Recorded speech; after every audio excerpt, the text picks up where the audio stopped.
नमस्कार मित्रांनो, स्वागत आहे मूवी तुमचा आणि रिव्ह्यू आमचा चॅनलवर. तर नमस्कार मित्रांनो, आज आपण मूवीचा रिव्ह्यू करणार आहे आणि मूवीचं नाव आहे सिसू रोड टू रिवेंज. तर ह्या मूवीचा पहिला पार्ट 2022 मध्ये आलेला आणि त्याच्यानंतर आज 2025 मध्ये ह्या मूवीचा दुसरा पार्ट आलेला आहे. तर हा मूवी एक ॲक्शन कॅटेगरीमधला मूवी आहे आणि हिंदी आणि इंग्लिश या दोन्ही लँग्वेजमध्ये हा मूवी आपल्या जवळच्या थिएटरमध्ये रिलीज झाला. तर तुम्ही म्हणत असाल की हा सिसू नावाचा पिक्चर कुठला आहे. तर सिसूचा ॲक्च्युअल मिनिंग मी गुगल केलं होतं. तर त्याचा अर्थ असा होतोय की एक दृढ संकल्प, दृढ निश्चय.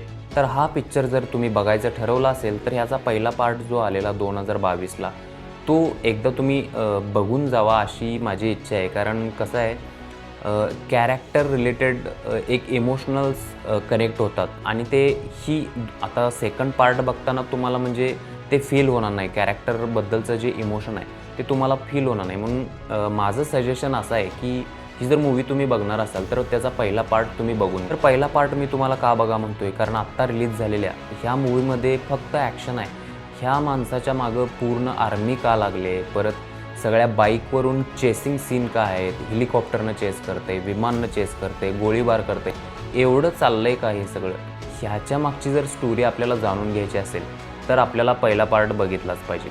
तर ही एक ॲक्शन मूवी अशी आहे, ह्याच्यामध्ये बाईक, व्हॅन, हेलिकॉप्टर, विमान, सगळी गोळ्या, बंदुका, नुसता ह्याच्यामध्ये ॲक्शन चालू आहे. एकाच माणसाच्या मागाला चालल्यात नुसता, म्हणजे ॲक्शन ॲक्शन.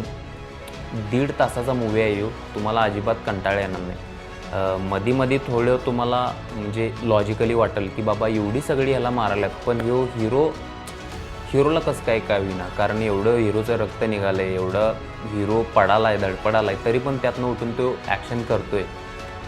ही एक गोष्ट जर तुम्ही लॉजिकली जर साईडला ठेवला असाल तर बघायला, म्हणजे हे ॲक्शन बघायला म्हणा किंवा हिरो जी फाईट करायला आहे त्यांच्याबरोबर जी फाईट करायला आहे ती बघायला आपल्याला मस्त मजा येते. आता एवढं त्याला सगळी मारायला लागल्यात, करायला लागल्यात, पण हिरोचा जो नेव्हर गिव्ह अप ॲटिट्यूड आहे तो आपल्याला असं बांधून ठेवतोय सीटबरोबर. म्हणजे पिक्चर बघायला आपल्याला कंटाळा येत नाही, त्याच्यामध्ये इंटरेस्ट राहतोय आपला. आणि नेव्हर गिव्ह अपवाला ॲटिट्यूड ठेवून आपला हिरो सगळ्यांच्याबरोबर फाईट करत असतोय. आणि तसं म्हणायला गेला तर ही एक सर्व्हायवल मूव्ही पण आहे. ह्याच्यामध्ये आपला हिरो कसा सर्व्हाइव्ह करतोय, त्यांना कशी टक्कर देतोय, एकटाच त्यांच्याबरोबर कशी फाईट करायला आहे, हे आपल्याला ह्या मूव्हीमध्ये बघायला मिळते. तर ह्या पिक्चरमध्ये जी सिनेमॅटोग्राफी आहे ती एकदम बघायला म्हणजे मस्त वाटते मोठ्या स्क्रीनवर. आणि त्याच्यानंतर ह्याच्यामध्ये जी रेल्वेमधली ॲक्शनची सीन आहे, ज्याच्यामध्ये हिरो त्याच्या हातात जे घावल ते त्यानं म्हणजे फाईट करत असतो त्यांच्याबरोबर.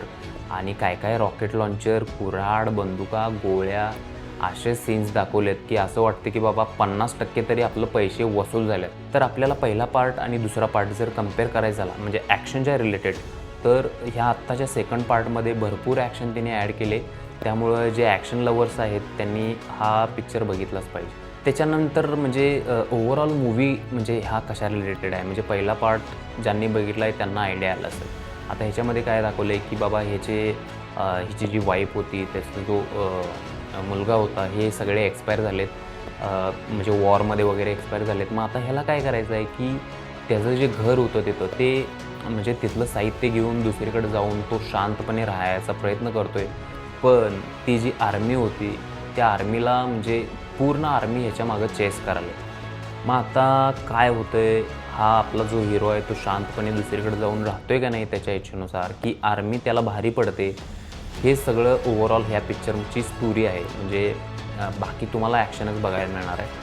मग आता तुम्ही जर मला विचारलं की 10 पैकी किती रेटिंग, तर माझ्या मते 10 पैकी 7 रेटिंग मी देऊ शकतो ह्याला आरामात. कारण पूर्ण ॲक्शनचा मूव्ही आहे तर ते म्हणजे कन्व्हिन्सिंग आहे. ॲक्शन ह्यांनी दाखवलं आणि म्हणजे ॲक्शन आता मूव्ही बघायची आहे म्हटल्यावर सगळ्यांना ॲक्शन पाहिजेच. तर 7 हे रेटिंग माझ्याकडून म्हणजे ओके आहे. आणि लास्ट पॉईंट म्हणजे हा मूव्ही थिएटरला बघायला पाहिजे की नाही.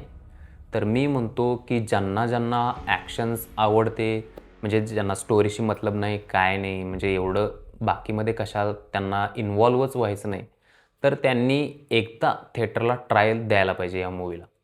तर आजच्या व्हिडिओमध्ये एवढंच. भेटूया आपल्या नेक्स्ट व्हिडिओमध्ये.